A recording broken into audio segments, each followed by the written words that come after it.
Welcome to Introspection, the podcast about moving from grief to growth. I'm Amy Lindner Lesser, your host. Introspection started out as a podcast about hospitality, innkeeping, and innkeepers. After about a year, I realized that my life and interests have morphed from hospitality to helping others navigate from grief and loss to growth and living. In this new version of Introspection, I will be talking about my personal experiences with loss, and there are quite a few, what I've learned along the way through my professional training, as well as from my coaching experiences. I'll also be bringing in guests to share interesting ideas.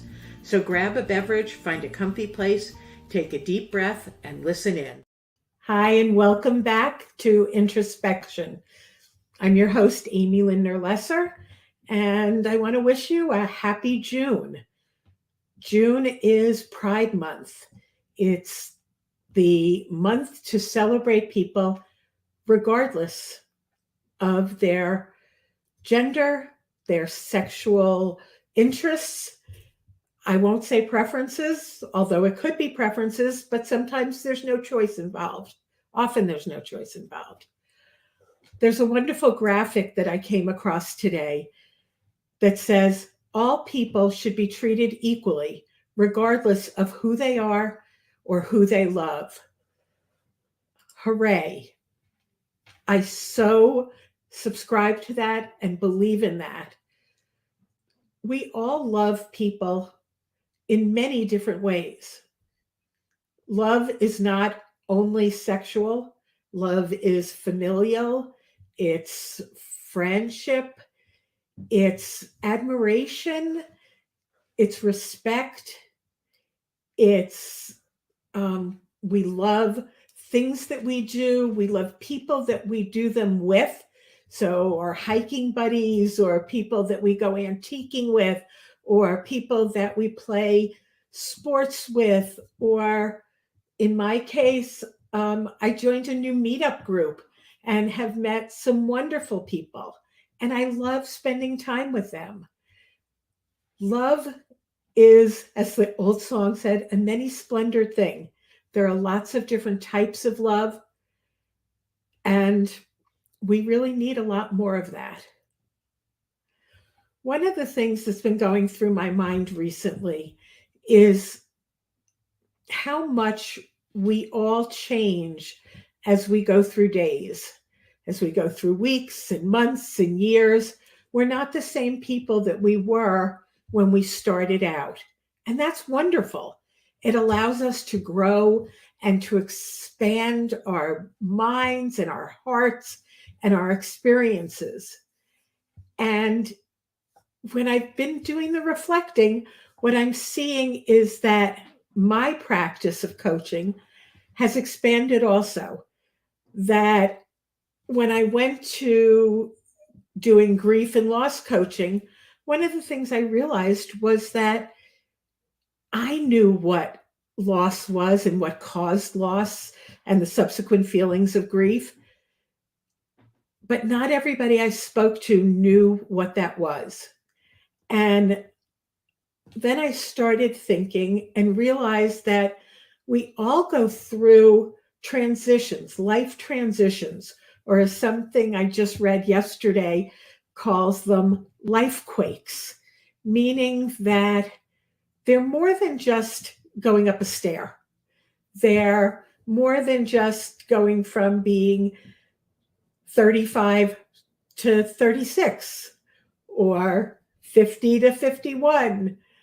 They're larger transitions that require us to possibly rethink how we live our lives and how we want to see our future.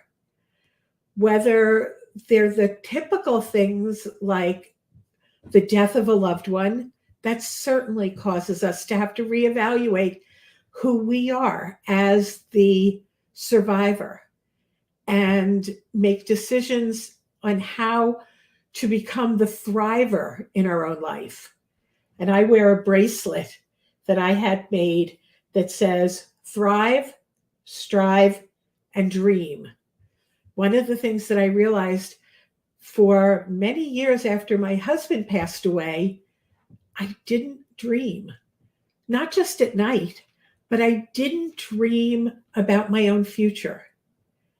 And there were some very concrete things that I did to get to the point where I can now dream about what my future might be. Some of the other life transitions that I've been thinking about lately have been as a woman going through menopause. It represents the end of one phase of life and the beginning of another, where getting pregnant and having children is not an option anymore, not the biological way, at least. And again, it's a time for women to think about how they want to go forward. This being Pride Month, I've noticed that there are numerous people in my life, people who I'm close with, people who I just know tangentially,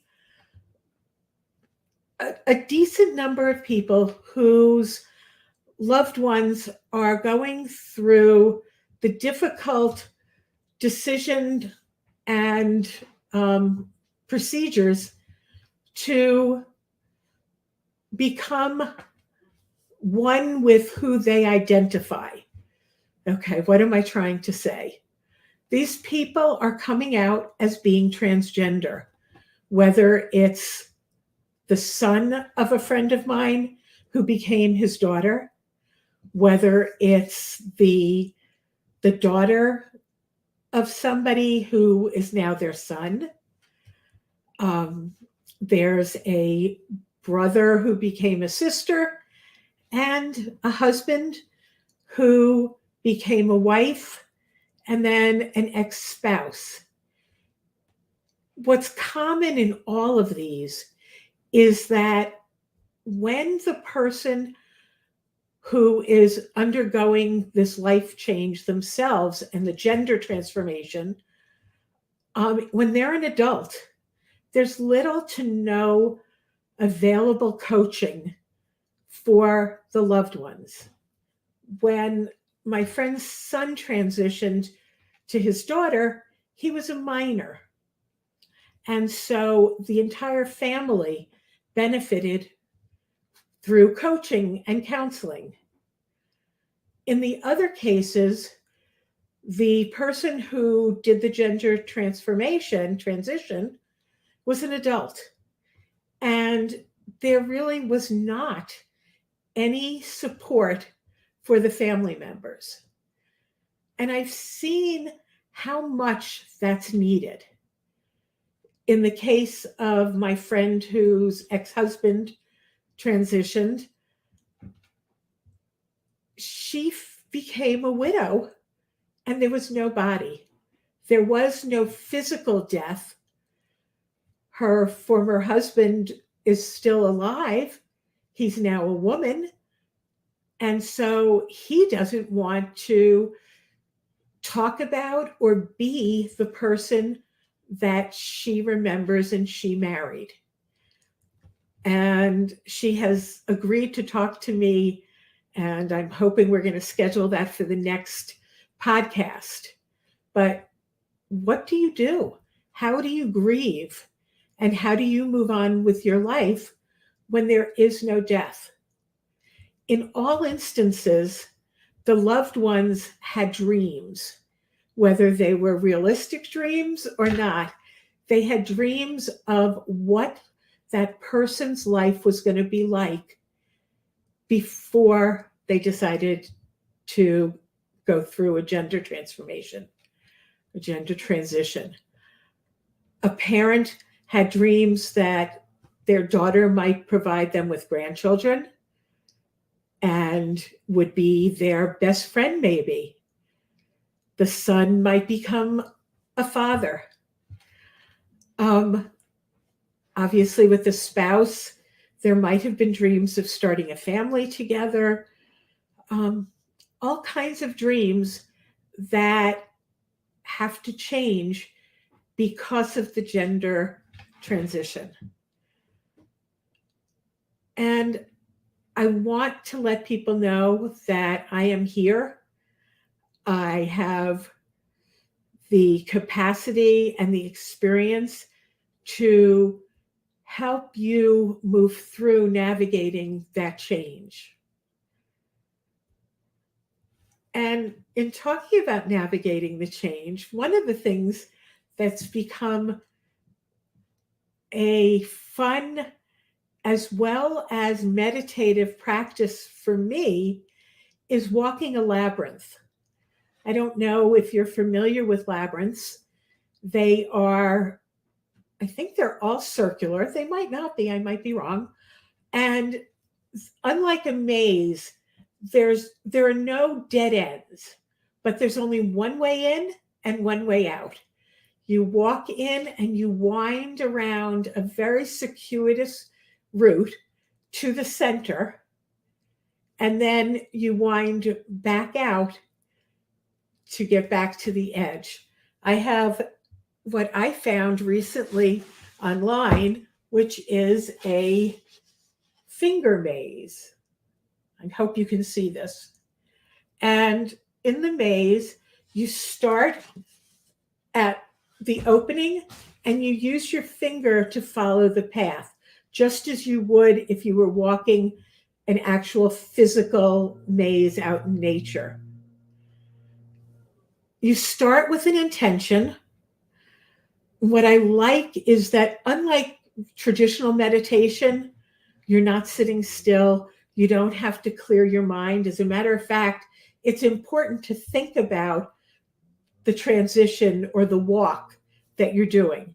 So you start with an intention, and walking to the maze into the center, you start to release the thoughts and the patterns and even the behaviors that don't serve you. When you get into the circle, pause and receive. What guidance, what messages is the labyrinth and is your consciousness, your subconscious telling you? Pause there for a little while and then start on your way back.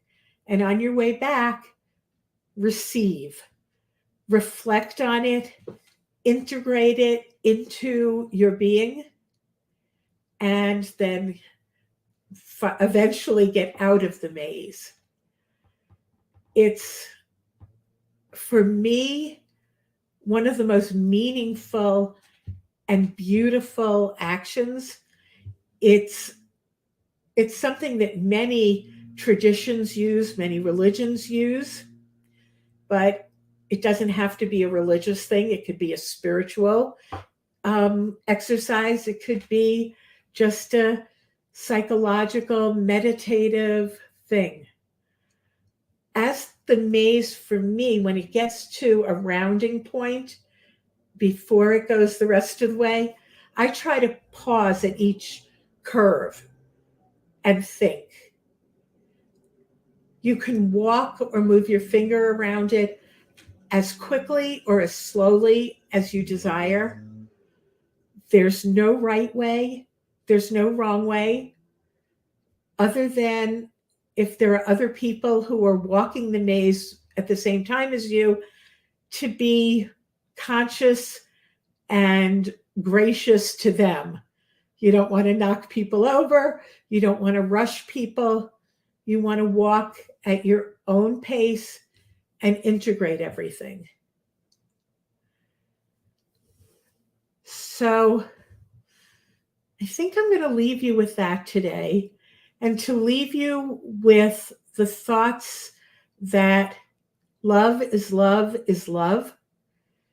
And it's important that we operate from a feeling of love to our fellow human being and to the other animals on this earth.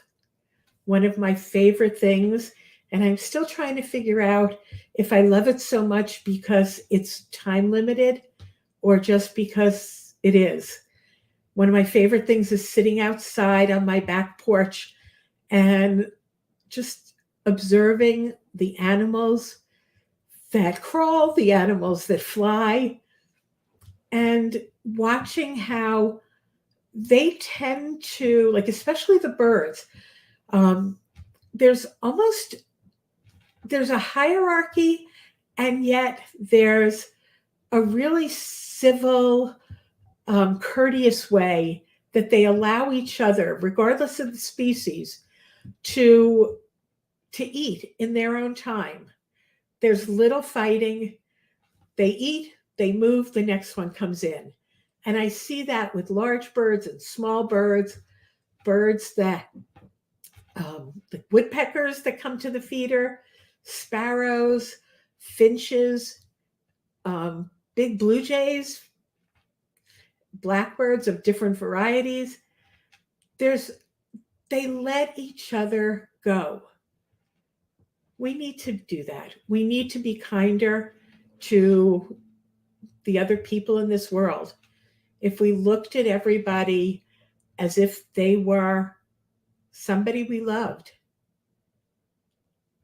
imagine what a world we'd live in. And on that note, I also, before I get off, want to tell you that I've just released a new free guide about moving through the 7 phases of life transitions. And you can find it on the link below at introspection.com/free guide. Love to have you get it, read it, and let me know what you think. So until the next time, love your neighbor as yourself, and love yourself as your neighbor. Thanks a lot. Love you. Bye. If you liked what you heard on this podcast and want to hear more, please follow us and tell your friends. You can also find me on Facebook at Amy Lindner Lesser, Grief to Growth Life Coaching, and on LinkedIn at Amy Lindner Lesser. Thanks again.